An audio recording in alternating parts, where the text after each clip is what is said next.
Come here, I need to talk to you real fast. So just between us and, anyone else that watches this video, I'm nervous about today's video. You wouldn't expect it because not only is this a very requested review, but it's not a bad review. It's also not necessarily a glowing review, but I feel like that's the problem. After posting that video, I feel like people either absolutely love this brand or do not like it one bit. Hello my friends, and welcome back to the rabbit hole. Today's video is indeed a review of the skincare brand Facetheory. It is in the same format we've been doing for 4 years on this channel. I tried these products out for the past 2 weeks, and I'm coming on camera fully barefaced to share with you my results. Let me just say a quick little disclaimer about this entire series. So, I try really hard to do thorough and completely honest reviews, but ultimately, I'm not necessarily just reviewing a brand and that brand's products. Instead, we do have other factors coming in, including my life choices, the routine that I put together for myself. This is true of any skincare review at all. It's not just a review of that specific product, it's also a review of the reviewer's routine, their diet, their genetics, their lifestyle, etc.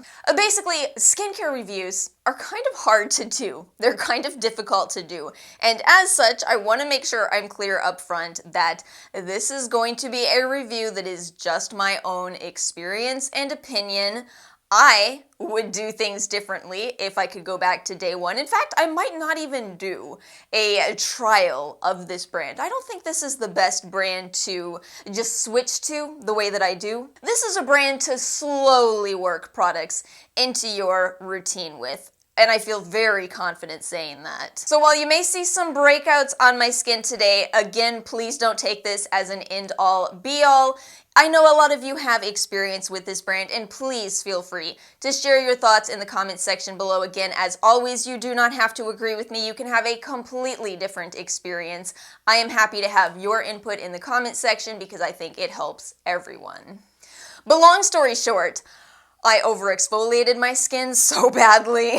And I was worried about this from the very first time someone asked me to review Facetheory. I went over on their website and I said, whoa, this brand has a lot of active ingredients in their products that could go very well, but it could also go horribly. But a quick intro about the brand Facetheory. I really do like what they're doing. This is an adorable little brand based in the United Kingdom. I'm always so happy to do international brands, as sometimes when I just talk about US only brands, it's limiting for my international audience. So I'm so happy this is a brand that ships worldwide.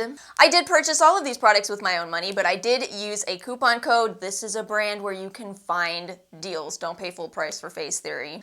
You know what? I have a pros and cons list here. Why don't we just go over that, shall we? So, on the good list here, I have more advanced than the ordinary. This is actually something that I think is very appealing about this brand. If you're somebody who loves The Ordinary, The Inkey List, Good Molecules, all of those brands that focus in on one specific active per product, this is a brand where you get more actives. So you may be able to drop from using, 2 to 3 The Ordinary serums to just 1 of the Facetheory serums. They also do disclose the pH and the percentages of some of their actives sometimes, but just so you know, wish I'd known this sooner. If you ever want to know the percentages of their actives, DM them on Instagram. They got back to me so quickly when I had a question, and I really appreciate that. They have an incredible refund policy. If you're international, I know how sick you are of hearing US-based YouTubers say things like, I don't like this product, so I'm just gonna return it. But this policy is better than our return policies over here. You have 1 entire year to return products. That is amazing. They have scented and unscented varieties of their products, which I say all the time how I think this is the solution. Some people like scents in their skincare and some people absolutely do not want fragrance. Offer both. Perfect. Problem solved. And this is an eco-friendly brand. Absolutely love love that it is in glass packaging. Not just glass packaging, they also have aluminum lids. A lot of the time you'll buy glass packaging but with a plastic lid. This is truly a lower waste skincare brand, and I love to see that. And as for the bad, and I have in parentheses, potentially, ironically, it's the same point as my first point. It is that there's a lot of actives in these products. Active ingredients as a whole are wonderful. They're very potent ingredients. They're very strong. They can help you to achieve your skincare goals. The problem with them is that they have to be at the right level for you, for your skin needs. And ultimately, that not only varies from person to person, but it's also going to vary with what your routine already is. So, if you have a very basic routine right now, say you're just using, I don't know, a Neutrogena cleanser and some CeraVe moisturizer, these products could make a tremendous difference in your routine. But on the other hand, if you're already using a lot of actives, or if you use a lot of Facetheory products altogether, like somebody might have, things might not go that well. And along with this, even though I just said they will tell you the percentage of their actives in their products if you DM them on Instagram, why don't they just have that on the website? Why not? Y'all gonna have the customer service employees working overtime answering this. Just put it on the website. And one other note I have here is some confusion. I do think there's confusion around any brands that have active ingredients, but there's a bit more confusion with this brand. I'll give you an example that I saw. I saw quite a few people asking about the moisturizer I'm going to review today. It is a moisturizer that contains, according to them, vitamin C and retinol. And I saw a lot of people saying, wait, but I heard you can't use vitamin C and retinol together, which first of all isn't necessarily true, but also it's not actually vitamin C in the product, it's a vitamin C derivative, and actually it's not retinol, it's a retinol ester. So I guess I just kind of wish they were a little more clear about certain things, and yet, again, I do like a lot of things about this brand. Okay, let's talk next about what happened to my face. I feel like I'm such a broken record with how things progress in these skincare trials, but I guess it also makes sense that it would be the same. We're talking about my face over and over again. So, for the first 10 to 11 days of using these products, things were wonderful. I got a cream cleanser in this routine. You know how much I love cream cleanser. A gorgeous moisturizing toner. I was just loving this. However, it was Wednesday, so that was day 10. I woke up with my skin feeling very, very tight. Tightness is a sign of overdoing actives. It's a sign of over-exfoliation. I knew these were strong products based around the actives they disclosed. I wish I had written them before I bought the products about the percentages of every active in their products, but alas, I didn't. However, I know that sign. I know exactly what's going on with my skin, so on Wednesday, I immediately started doing all of my hydration, my moisturizing, bring out the snail essence, broke out the Stratia Liquid Gold, and it does help. If you catch it in time, it will help. You will probably still have a little bit of a breakout, but you can mitigate it. When you have that happen, you have to immediately drop the actives. So the reality is I actually have dropped out the serums for the last 4 days of this trial out of necessity. That's why I'm cutting this trial at 2 weeks. It's just the routine didn't work out for me. But let's go ahead and get into individual product reviews, and I'm going to take you through the routine that, again, I don't necessarily recommend as a full routine, and yet I like most of these products. There's one miss for me, but overall, the products themselves are a-okay. So let's start off with the Vitamin C Cream Cleanser. I know, even though my face looks like this, I'm still about to tell you I actually really love this cleanser. But of course I do, because I love cream cleanser, and this is a really good one. This is a gorgeous cleanser. It's at a pH of 5.5, which is a wonderful pH. In the past, we used to have a very high pH soaps, really. But this is an excellent pH, a beautiful texture, just absolutely beautiful, especially if you have dry skin. It's made with sodium ascorbyl phosphate, which is a vitamin C derivative. My only thought process with using a derivative in a cleanser is that we just don't have the data to know if it's really going to give you the same benefits that vitamin C gives you. There is research into sodium ascorbyl phosphate as a leave-on product, which is almost always how I use it. Again, I think I felt comfortable buying this because I said, well, there's no data on whether this is actually absorbing into my skin. But also, like I've said myself, sitting here on camera, no data is not the same as doesn't work. So it is possible that I was still getting some vitamin C from this product, even though in my head I really didn't think I was. I think the only there's two things I want to point out with this product. One is I would recommend a large scoop. A small scoop just doesn't pick up that much product, but minor detail obviously. And secondly, I bought the gently scented variety of this.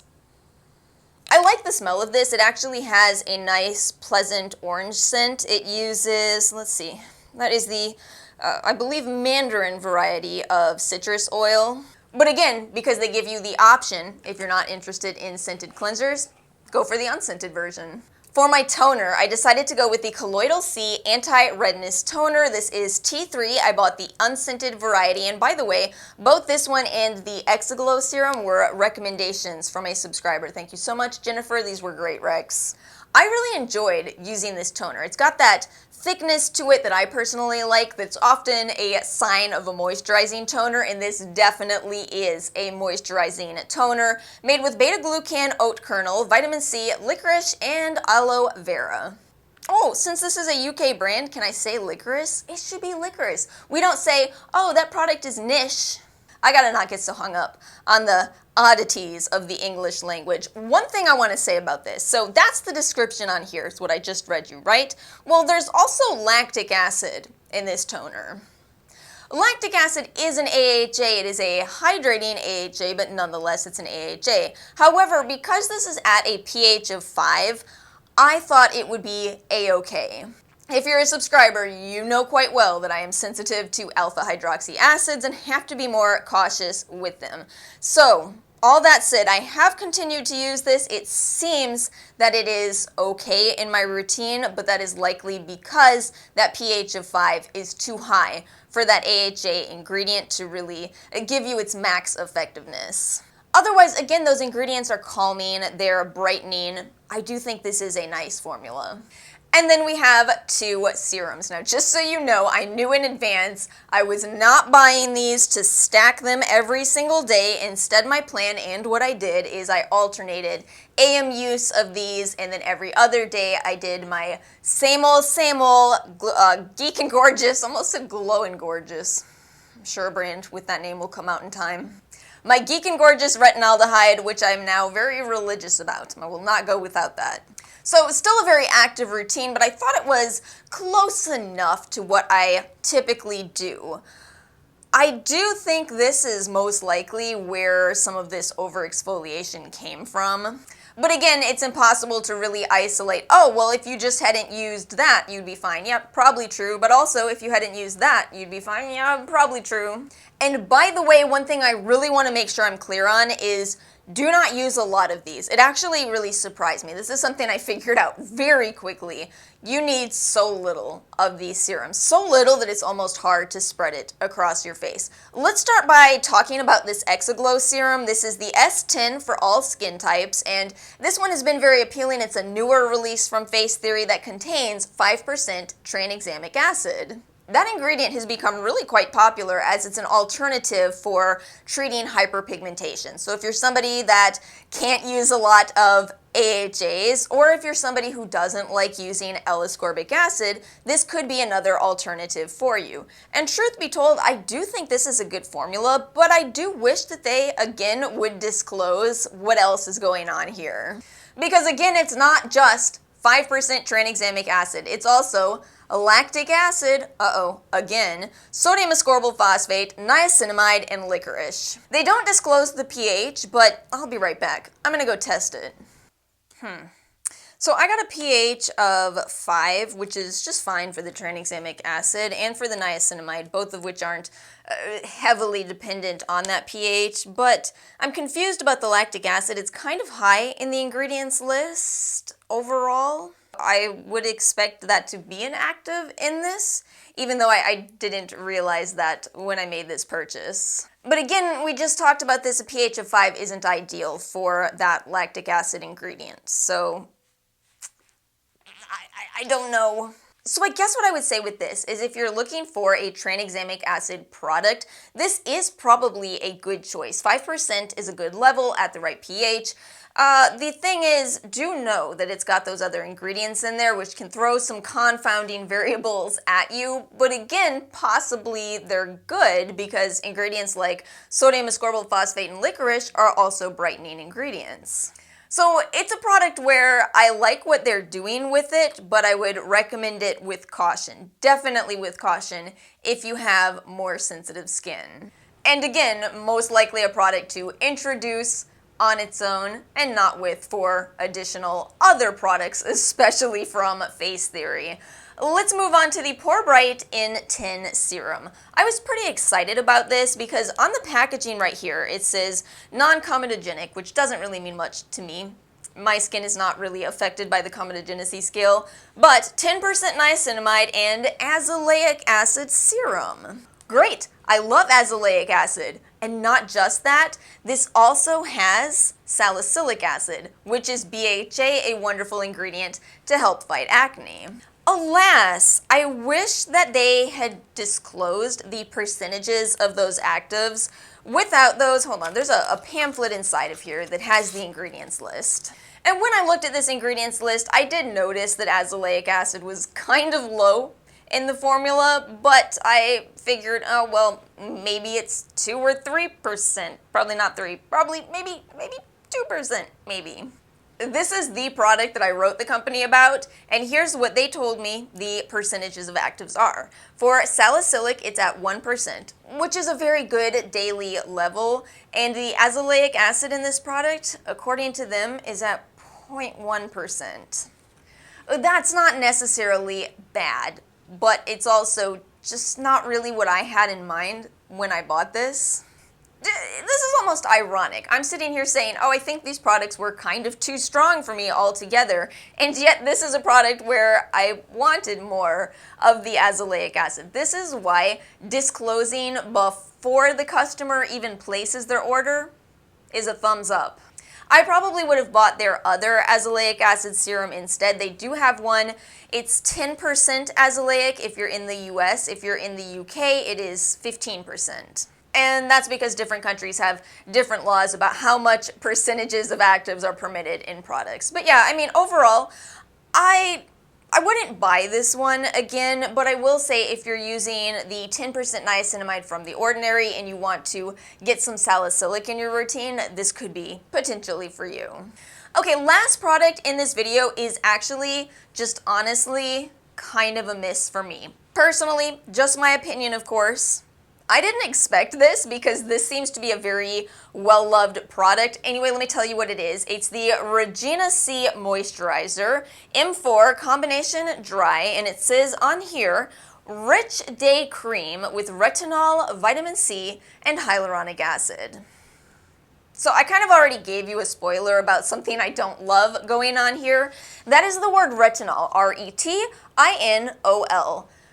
But that's not what's actually in the ingredients. Retinol is a very specific ingredient. It's not a category. And yet in here we see retinol palmitate, which is a retinol ester. Vitamin C, we have a derivative, and it's the second to last ingredient listed, sodium ascorbyl phosphate again. So I don't love that. I do appreciate that if you are on the website and you're reading through the description of this, they will tell you there that the retinol is actually retinol palmitate. But again, why does it say retinol? It's also a thick moisturizer. It's kind of funny, actually. I was reading through the reviews on this, and I saw some people saying it's so thick that they use it only as a night cream, also especially because of the retinol.